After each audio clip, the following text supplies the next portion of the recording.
Em nome do Pai, que me criou, do Filho que me resgatou e do Espírito Santo que me santificou, divina vontade, reina na minha vontade, ó minha mãe. Eu te amo e tu me amas, dá-me um gole da vontade divina para a minha alma. Abençoa-me, Mãe, para que eu possa fazer todas as minhas ações diante de vossos olhos maternais. Eu não sou nada, Deus é tudo, Pai, eu te amo. Vinde, Espírito Santo, vinde por meio da poderosa intercessão do Imaculado Coração de Maria, vossa amadíssima esposa e nossa mãe. Amém, Fiat, minha mãe, feche a divina vontade em minha alma para que ela possa tomar o primeiro lugar e formar seu trono, sua morada. Continuação da leitura do Livro do Céu, volume 10, da serva de Deus, Luísa Picarreta. Trecho 46, 5 de janeiro de 1912. Jesus se torna devedor da alma. Efeitos da oração contínua.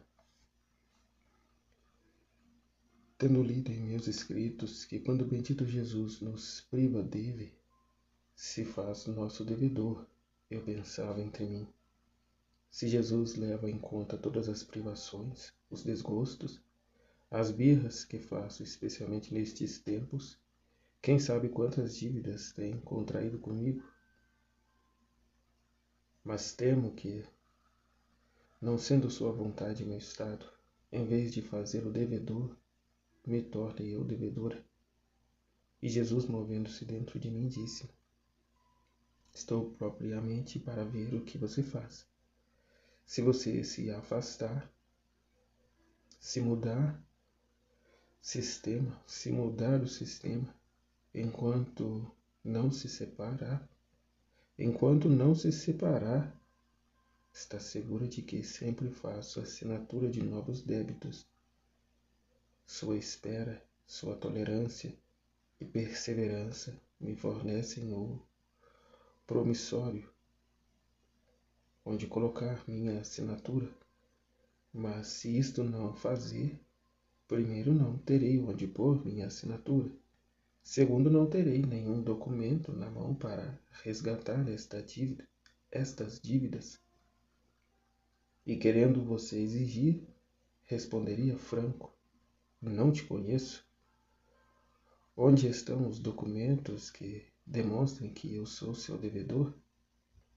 E você ficaria confusa. É verdade que eu me faço devedor quando privo de minha presença, da graça sensível, mas quando isto dispõe minha sabedoria e eles não me dão a ocasião de privá-las de mim, mas quando eles me dão a ocasião, ou que, privando-os de mim, não me são fiéis, não esperam por mim, então, em vez de me tornar devedor, eles se tornam devedores, que infelizmente é o mais comum.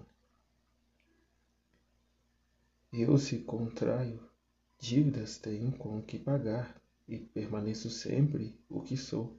Mas se você as contrai, como me pagará? Por isso permanece atenta em seu posto, a seu estado de vítima, como queira que te tenha, se é que quer me fazer seu devedor. Eu disse: quem sabe, ó Jesus, como estará o Pai, porque hoje não se sentia bem, e não me lembrei dele para pedir-te de contínuo como fiz anteontem. E Jesus continua a estar mais aliviado, porque quando você me pede continuamente, eu sinto a força da oração, e quase me impede de fazê-lo sentir mais sofredor. Com o tempo, cessando esta oração contínua, esta força vai se perdendo, e eu fico livre de fazê-lo sofrer mais. Efeitos da oração contínua. 347, 11 de janeiro de 1912. O amor que era a correspondência do amor. Tendo recebido a comunhão, eu sempre amava Jesus e fazia ver em todo o meu redor, e eu no meio, como dentro de um túnel. Jesus era o túnel e eu o nada que estava no meio deste túnel. Agora, quem pode dizer o que eu experimentei naquele túnel? Sentia-me imensa, no entanto, de mim não existia mais que o nada. Sentia que Jesus me infundia seu alento. Sentia este seu alento em torno de mim e por toda parte. Mas não tenho palavras para expressar-me. Sou demasiado ignorante. Escrevi-o só por obedecer. Depois Jesus me disse: minha filha, vê quanto te amo e como te tenho guardada dentro de meu túnel, isto é, dentro de mim. Assim deverias ter-me tu custodiado e reparado dentro de mim. O amor quer a correspondência do amor para poder ter o gosto de fazer uma surpresa maior de amor. Por isso não sai jamais de dentro de meu amor, de dentro de meus desejos, de dentro de minhas obras, de dentro de meu tudo. 3:48, 19 de janeiro de 1912. Jesus ata os corações para uni-los consigo e fazer que percam tudo que é humano, a ingratidão humana. Encontrando-me no meu habitual estado, o meu sempre amável Jesus fazia-se ver com uma corda na mão, e com ela ia amarrando os corações e apertava-os fortemente a ele, de maneira que fazia com que não se sentissem mais a eles mesmos, mas que sentissem tudo Jesus. Os corações, sentindo-se tão apertados, debatiam-se, e enquanto se debatiam afrouxava-se o nó que Jesus lhe fizera, pensando que o não sentir-se mais eles mesmos era um prejuízo para eles. Jesus, todo aflito por este agir das almas, me disse: minha filha, viste como as almas voltam vãs minhas ternuras de amor? Eu vou amarrar os corações para uni-los tanto comigo, de fazê-los perder tudo o que é humano. E eles, em vez de me deixarem fazer, vendo perdido o que é humano, perdem o ar.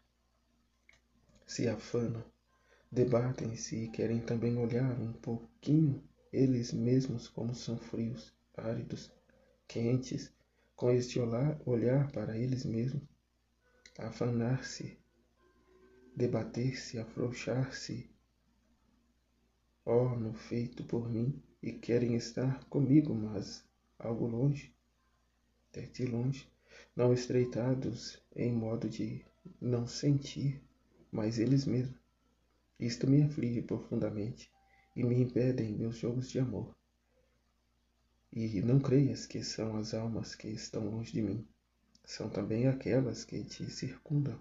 Tu lhes farás entender bem este desgosto que me dão, e que, se não se estreitam por mim, até perder o próprio sentir, jamais poderei estender neles minhas graças, meus carismas, entendeu? E eu, ó Jesus, eu entendi. Pobrezinhos, se compreendessem o segredo que há em seus estreitos, não o fariam, te deixariam fazer, mas bem eles mesmos se escolhem demais para fazer que aperte mais um nó. Enquanto isso eu me fiz pequena, Jesus me apertou, e eu, em lugar de me debater, me deixei apertar mais forte, e conforme estreitava, assim sentia a vida de Jesus e perdia a minha. Oh, como me sentia feliz com a vida de Jesus! Podia amar demais e chegava a tudo o que Jesus queria. 3:49, 20 de janeiro de 1912. O amor, quando não une pelas boas, busca unir com as aflições, com os contrastes e mesmo com as santas maldades. Retornando meu sempre amável Jesus, via-se que ia estreitando os corações, e as almas resistindo a estas estreitas faziam com que a graça ficasse incapacitada. E Jesus tomava esta graça em seu punho e a levava àqueles poucos que se deixavam cingir. Também me trouxe uma boa parte. Quando vi isto, disse-lhe: doce vida minha, tu és tão bom comigo, ao dar-me parte da graça que os outros rejeitam. Porém, eu estreitos, porém eu não noto estreitos, mas bem me sinto livre, e tanto que não sei ver nem a largura nem a altura, nem a profundidade dos confins nos quais me encontro. E Jesus, filha amada minha, minhas estreias, as adverte que quem, não deixando-se atar muito bem por mim, não pode entrar a viver em mim, mas quem se deixa atar por mim, como eu quero, possa viver em mim. E vivendo em mim tudo é amplitude, estreitos não existem mais. A estreiteza dura até que a alma tenha paciência de se deixar estreitar por mim, até desfalecer seu cérebro, para viver na divina vontade. E depois, passando a viver em mim, eu a tenho ao segundo, faço-a espaciar em meus intermináveis confins. Não tenho mais necessidade de usar ataduras, mas bem muitas vezes devo forçá-las para colocá-las um pouco fora, para fazer-lhe ver os males da terra e fazê-las pérolas com maior ânsia, a salvação de meus filhos, e conseguir-lhe o perdão pelos merecidos castigos. E elas se sentem como nobres espinhos e me forçam, porque querem entrar em mim, lamentando-se de que não é para elas a terra. Quantas vezes não o fiz contigo?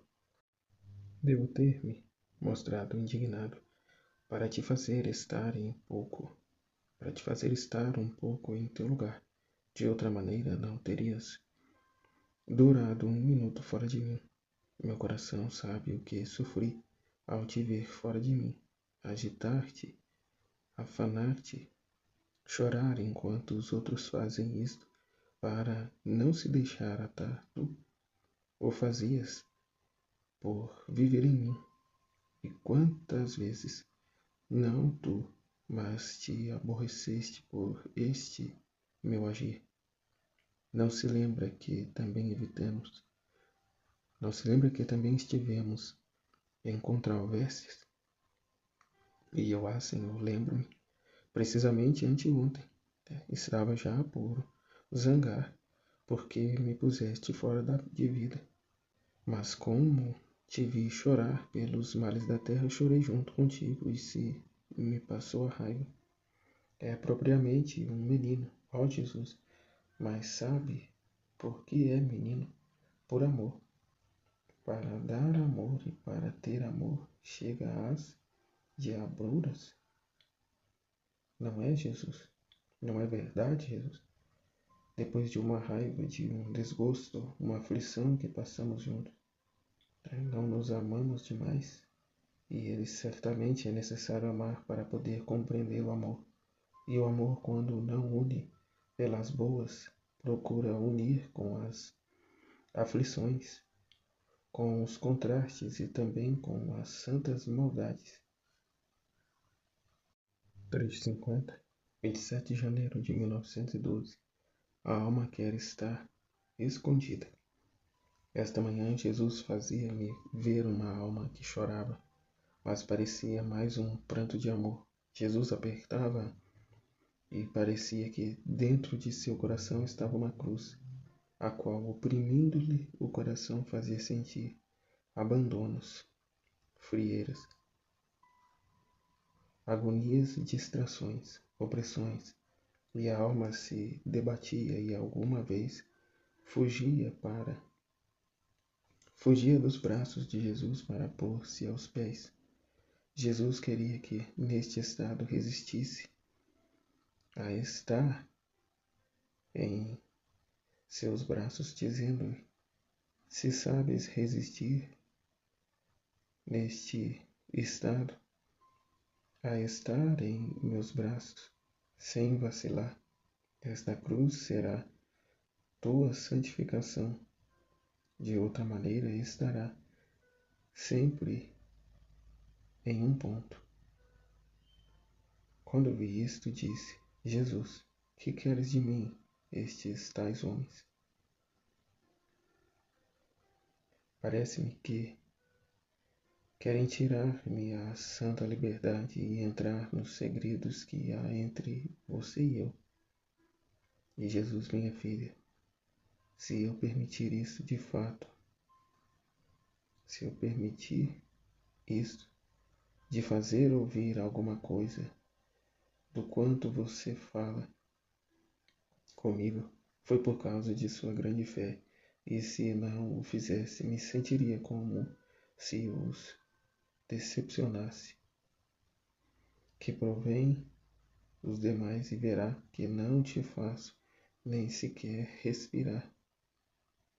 E eu temo, ó Jesus, que também nesta hora não estamos sós. E se tu as fazes sair fora, onde estará o meu escondimento em ti? Ouve o que te digo, Jesus, te digo pouco a pouco, que minhas loucuras não quero que saiam fora. Só você deve sabê-las, porque só você conhece como louca e má sou, tanto que chego mesmo a fazer impertinências contigo, a fazer birras como se fosse uma menina. Quem chega a tanto? Nenhum, só as minhas loucuras, minha soberba, minha grande maldade. Como vejo que me ama muito, por isso eu, para ter mais amor de ti, continuo minhas ridicularizações, não pondo atenção em nada mais que em tudo, em teu entretenimento, que sabem disto os demais, ó amado Jesus. Minha filha, não te afliges. Eu te disse que nem eu o quero habitualmente. Ao mais, uma vez de 100, e quase para me distrair, acrescentou: diga-me, o que você quer dizer para aqueles que estão no céu?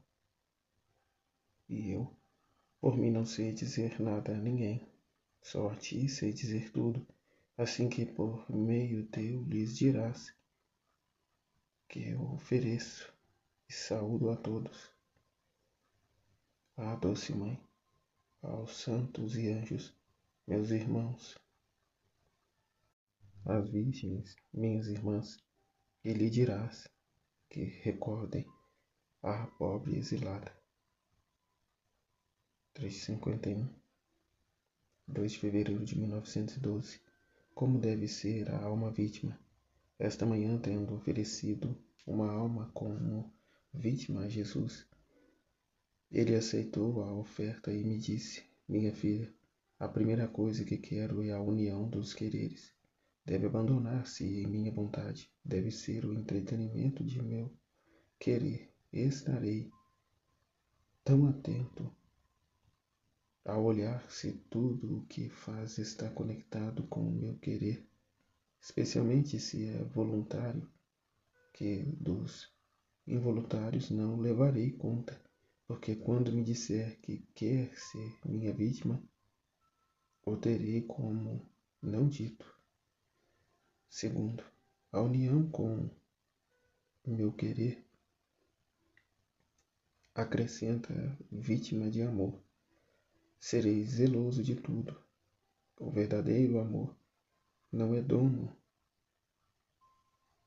de si, senão que é propriedade da pessoa amada. Terceiro, vítima de imolação.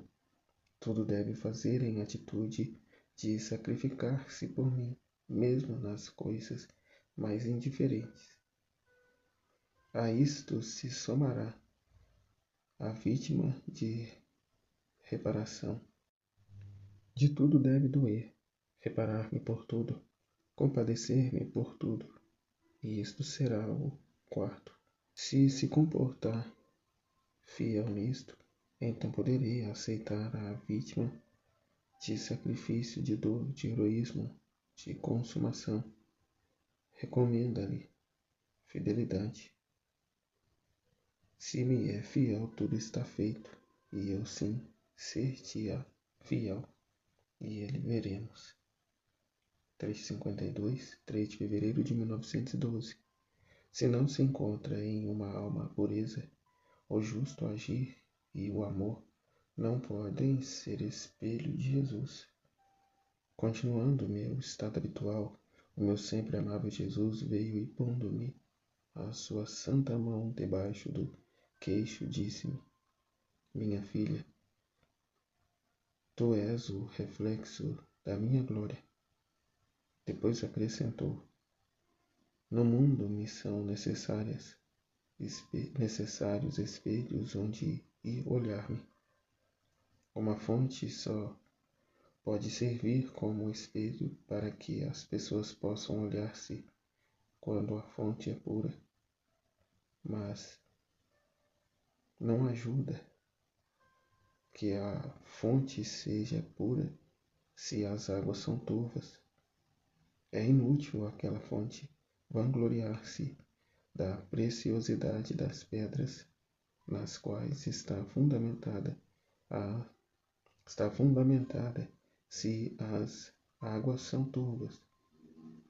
Nem o sol pode fazer perpendiculares seus raios para fazer aquelas águas prateadas e comunicar-lhes a variedade das cores. Nem as pessoas podem olhar um para o outro. Minha filha, as almas virgens são a semelhança da pureza e da fonte. As águas cristalinas e puras são o justo agir. O sol que faz perpendiculares seus raios sou eu. A variedade das cores é o amor. Então, se eu não encontrar em uma alma a pureza, o justo agir e o amor, não pode ser meu espelho. Estes são meus espelhos, nos quais faço refletir minha glória. Todos os demais, apesar de serem virgens, não só não posso me olhar neles, mas querendo fazer, não me reconheço neles. E o sinal de tudo isto é a paz.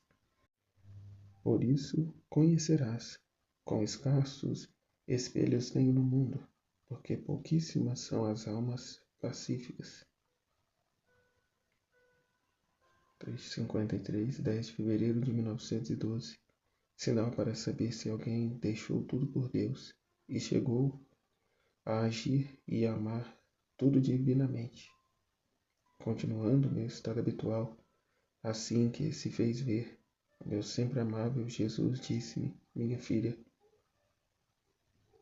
para quem deixa tudo e age por mim, e ama tudo divinamente, todas as coisas estão à sua disposição, e o sinal para saber se tudo foi deixado por mim, e chegou a agir e a amar tudo divinamente, é se no agir, no falar, no rezar, em tudo, não encontra mais obstáculo, desgostos, oposições, porque diante desta potência de agir e amar divinamente, todos inclinam a cabeça e nem sequer se atrevem a respirar.